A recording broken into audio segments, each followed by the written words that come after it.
La verdad sobre la proteína en polvo y el daño a tus riñones. Los físico-culturistas, los amantes del fitness y del gym, consumen 3 o 4 batidos de proteínas todos los días. Pero, ¿será esto dañino para tus riñones? Sin riñones no puedes vivir. Los problemas de riñones es la quinta causa de muerte en México, y las fases iniciales de la enfermedad son completamente asintomáticas, según la Asociación Nacional de Nefrólogos de México. Sin embargo, no hay evidencia clínica que mucha proteína cause daño en los riñones sanos, aunque los estudios que hay actualmente solo se hicieron por unos meses y la cantidad de proteína ingerida no era muy alta. Y no hay estudios que señalen lo que pasa con tus riñones si comes una dieta muy alta en proteínas por 30 o 40 años. Pero sí hay evidencia que una dieta alta en proteína es muy dañina para personas con enfermedades del riñón o problemas de riñones. Es decir, puedes consumir una dieta alta en proteínas si no tienes alguna enfermedad o problema en los riñones. Además, debes tener cuidado con no meter una dieta muy alta de proteínas por mucho tiempo, ya que se desconoce qué pase si se mantiene por 30 o 40 años el estrés a los riñones producida por una dieta alta en proteínas. Pero antes de meternos a fondo, no te olvides de suscribirte a nuestro canal y activar las notificaciones para mantenerte al día con nuestras actualizaciones. ¿Cuánta proteína es demasiada? Si eres una persona con mínima actividad física y consumes más de la dosis permitida de proteína en polvo, por ejemplo, 0.3 gramos de proteína por kilogramo de tu peso corporal, o si eres atleta y consumes más de 0.8 gramos de proteína por kilogramo del peso corporal, puedes estar incrementando el riesgo de daño a tus riñones. Aunque las personas que padecen deficiencia proteica le dan utilidad al exceso de las proteínas en polvo. En el caso de los atletas, por lo general con el ejercicio, gastan el exceso de estas proteínas, sobre todo los físico-culturistas. De hecho, estudios científicos en deportistas que consumen proteínas en polvo no han observado daño renal, lo que deja claro que el consumo por sí solo no daña el riñón, pero sí el exceso en personas que no hacen ejercicios. Por ejemplo, en las personas con dietas de alto consumo de grasas y proteínas, que son actualmente las más populares en Estados Unidos para bajar de peso. La Asociación Americana del Corazón ha advertido sobre los diversos riesgos del consumo de las proteínas en polvo en los programas de pérdida de peso, entre ellos los de sufrir grandes problemas hepáticos, cardíacos y renales. Esto significa que, si no estás en entrenamiento físico, aumentas el riesgo de daño en el hígado, corazón y riñones al consumir en exceso las proteínas en polvo. También en el caso de que tengas alguna enfermedad renal previa, tienes mayor riesgo de dañar más tus riñones. Un estudio recientemente publicado en Avances en Nutrición hace énfasis en que es seguro consumir dietas ricas en proteínas para la salud renal, mientras no se exceda del máximo sugerido, el cual es de 0.8 gramos por kilo por día. Para prevenir esta situación es recomendable que vigiles tu ingesta de proteínas por un día y también las fuentes de alimentos o los suplementos proteicos. Ten en cuenta que estas proteínas en polvo generalmente suelen ser mezcladas con batidos para reparar el músculo, después de los entrenamientos rigurosos. Sin embargo, existen otras mezclas más saludables, como por ejemplo el batido de plátano con mantequilla de maní y avena.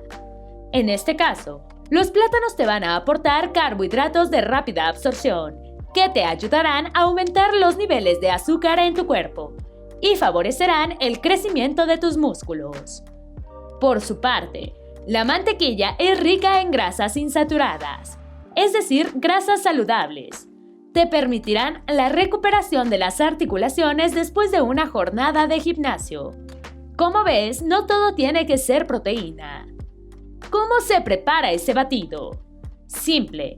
Licúas un plátano mediano en leche con una cucharada de mantequilla de maní. Le agregas avena y listo.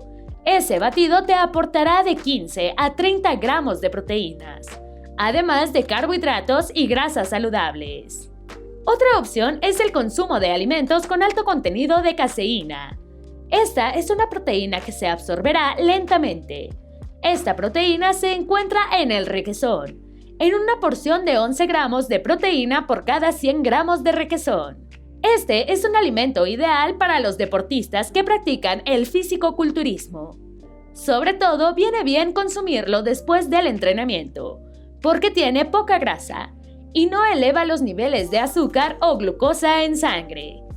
Es importante que sepas que la cantidad y calidad de proteínas son factores determinantes de sus valores nutricionales, y esto te garantiza un estado de salud óptimo. ¿La comida rica en proteínas daña tus riñones? ¿Qué dice la ciencia y estudios sobre esto?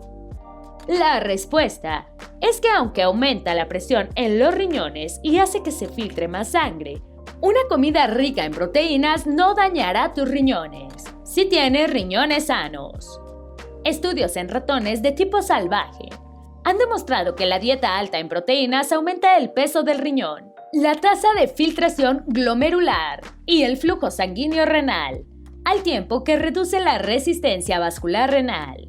Otro estudio en humanos realizado por investigadores coreanos han encontrado que una ingesta alta de proteínas aumenta la tasa de filtración glomerular y disminuye la función renal en personas con hiperfiltración renal. Sin embargo, la mayoría de estudios en humanos muestran que esta es una reacción normal del cuerpo y que no hay de qué preocuparse. Además, afirman que no existe evidencia de daño renal en las personas sanas que consumen muchas proteínas, por lo que consideran que no hay razón para restringirles la ingesta de proteínas a estas personas. Por ejemplo, un estudio de corte prospectivo en 1.624 mujeres demostró que no existe asociación entre el consumo alto de proteínas y la disminución de la función renal en las mujeres con riñones sanos. Pero sí hubo disminución de la función del riñón en las mujeres con insuficiencia renal leve, especialmente en las que tenían alto consumo de proteína animal no láctea. Mientras que investigadores holandeses evaluaron la asociación entre las fuentes de proteínas y la insuficiencia renal en pacientes con diabetes mellitus tipo 2, y encontraron que una mayor ingesta de proteína vegetal se asoció con una menor prevalencia de deterioro de la función renal, y que el reemplazo teórico de proteína animal por vegetal se asoció intensamente con el deterioro de la función renal entre los pacientes con diabetes mellitus tipo 2. Es decir, que en los pacientes diabéticos, la fuente proteica fue un factor de riesgo de aumento del deterioro de las funciones renales, siendo las proteínas de origen vegetal las que causan menos daño a los riñones de estos pacientes. También investigadores del Departamento de Nefrología de Dinamarca han estudiado recientemente los efectos a largo plazo de las dietas altas en proteínas sobre la función renal. Estos señalan que la fuente de proteína podría ser un importante predictor de riesgo de enfermedad crónica renal, y sugieren que el consumo diario de carne roja durante años puede aumentar el riesgo de la enfermedad renal en personas sanas, mientras que las proteínas provenientes de carnes blancas y lácteos no tienen ese efecto dañino en los riñones. Además, aseguran que las proteínas de las frutas y verduras tienen efectos benéficos de protección del riñón.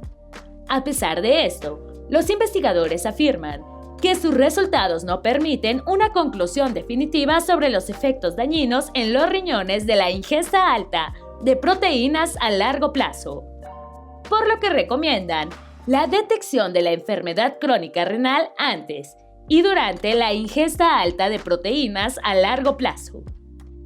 Algo muy importante que debes saber es que los problemas o fallas del riñón se instauran lenta, progresiva y silenciosamente. Muchas personas no saben que tienen algún tipo de falla renal leve o moderada hasta que comienzan a presentar síntomas o se realizan exámenes de laboratorio de rutina. Así que si deseas saber con precisión si tienes algún pequeño problema renal antes de iniciar una dieta rica en proteínas, mejor acude a tu médico y te realizarán unos análisis de sangre y orina que permiten tener detalles del funcionamiento renal. Esto es trascendental, pues queda claro que las personas que tienen una enfermedad renal de base pueden empeorar su situación si tienen un alto consumo de proteínas. ¿La comida rica en proteínas daña otros órganos o tejidos? Pues tampoco existen evidencias científicas de que el alto consumo de proteínas dañe órganos como el hígado en personas sanas. Por el contrario, los estudios demuestran que el hígado necesita proteínas para su reparación y la conversión de las grasas en lipoproteínas, que son las moléculas que se encargan de la eliminación de las grasas del hígado.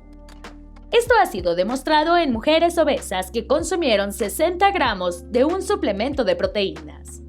Estas mujeres redujeron la grasa en el hígado durante 4 semanas en un 21%. Además, el suplemento proteico ayudó a reducir los niveles de triglicéridos y colesterol en sangre. Aunque se ha reportado un caso de daño hepático en un hombre de 27 años, posiblemente después del consumo de suplementos de proteínas de suero, esto no fue confirmado, porque el hombre tomaba otra variedad de suplementos, dentro de los que no descartan los esteroides anabólicos, que sí dañan el hígado. Por eso, este caso es insuficiente como evidencia del daño hepático, mientras que en miles de personas que consumen suplementos de proteínas de suero no se ha producido ningún daño en el hígado. Pero otros estudios también demuestran que en las personas con enfermedad hepática crónica como la cirrosis, el alto consumo de proteínas sí puede ser dañino. Esto se debe a que en esta enfermedad el hígado no funciona correctamente. Es decir, no puede desintoxicar la sangre de sustancias nocivas como el amoníaco, que se produce en el metabolismo de las proteínas. Entonces, al consumir muchas proteínas aumentan los niveles de amoníaco en la sangre, y esto puede dañar también al cerebro. Otra preocupación ha sido si el consumo de la proteína de suero causa osteoporosis, porque se sabe que una mayor ingesta de proteínas hace que la orina se vuelva más ácida, y esto produce que el cuerpo libere más calcio de los huesos para neutralizar los efectos ácidos. Pero en realidad, estudios recientes demuestran que la pérdida de calcio es contrarrestada por el organismo, porque se muestra la absorción de calcio desde el intestino. En otras palabras, no existen evidencias científicas que el alto consumo de proteínas sean dañinas para los huesos. Por el contrario, los investigadores señalan que la ingesta de proteínas es beneficiosa para la salud del tejido óseo, sugiriendo además que las personas propensas a la osteoporosis deben elevar esta ingesta de proteínas para tener huesos más fuertes. ¿En cuáles personas no es recomendable el alto consumo de proteínas? Como ya hemos mencionado, no es aconsejable el alto consumo de proteínas en personas con insuficiencia renal, ni en patologías que puedan afectar el funcionamiento renal, como la diabetes mellitus, y personas con cirrosis hepática. Así como tampoco para las personas intolerantes a la lactosa o alérgicas a la leche de vaca, porque el consumo de las proteínas en polvo, como la proteína de suero, no es seguro en estos casos. Es decir, en estas personas puede producir efectos adversos que en la intolerancia a la lactosa. La mayor de las veces son digestivos, específicamente inflamación, gases, calambres estomacales y diarreas. Mientras que las personas alérgicas a la leche de vaca pueden experimentar síntomas como urticaria, erupciones cutáneas, inflamación facial, de la garganta y lengua, además de secreción y congestión nasal. Hasta podría ocasionarle una anafilaxia, que es una reacción alérgica grave y extremadamente mortal. Por eso, si eres intolerante a la lactosa o alérgico a la leche de vaca, lo recomendable es que consultes con tu médico si puedes consumir las proteínas de suero u otras proteínas en polvo. Esperamos que este video te haya sido útil. Si tienes algo que agregar, por favor compártelo con nosotros en la sección de comentarios. Dale me gusta a este video y envíale el enlace a tus familiares y a tus mejores amigos, para que también sepan la verdad sobre la proteína en polvo y el daño a tus riñones. Si eres nuevo en nuestro canal, no olvides suscribirte. Recuerda, la vida siempre es mejor cuidando tu salud.